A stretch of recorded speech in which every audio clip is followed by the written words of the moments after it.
how does one practice or demonstrate solidarity from both within and outside our communities? What does it actually look like, and what does it feel like?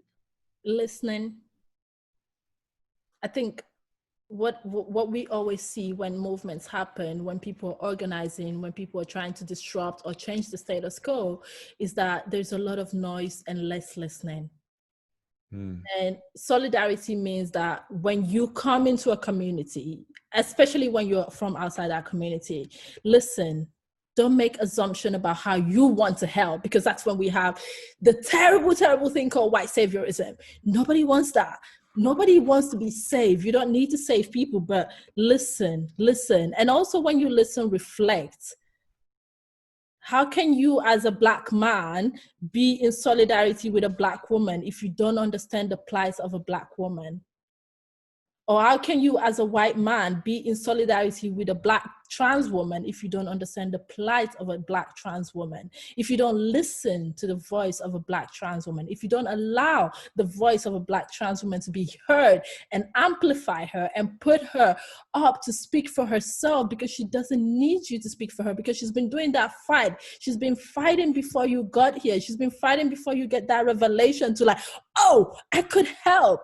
But how can you help if you don't listen? And I think that even within our community as queer people, we all, like the LGBTQI, sometimes I'm sorry, just remove the less letters and put the G there and let's be frank with each other, because that's what we all see, that's what we all uphold. So what happens to the letters? What happens to the people? Because it's not just letter. Trans women are killed daily. Trans women exist daily, and they are existing in a transphobic world. They are existing in a world that dehumanizes them, and so do Black women. Black women exist in a world that see them as superwomen. We are not superwomen. Who gave that narrative? Who started this talk? Because Black women exist and they should be soft, but how can they be soft if you never listen? If your projection of them is to be strong and save you and be there and fight for you, and because we will do it because we have to, but should we always do it?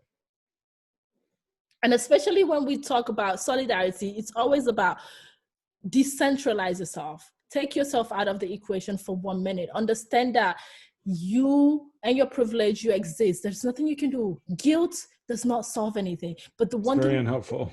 Take yourself out and say, I am ready as Adeola, I am ready as Josh to listen to you, my dark-skinned brown sister, to listen to you, my undocumented, not papered person who wants to survive here, to listen to you because you can't get a job. Oh, I didn't know that. I didn't know that there are Black people, African people in Italy. I didn't know that there are African people in Greece, in the UK, in Belgium that can't get jobs because they are sans-papiers, that they say here, undocumented.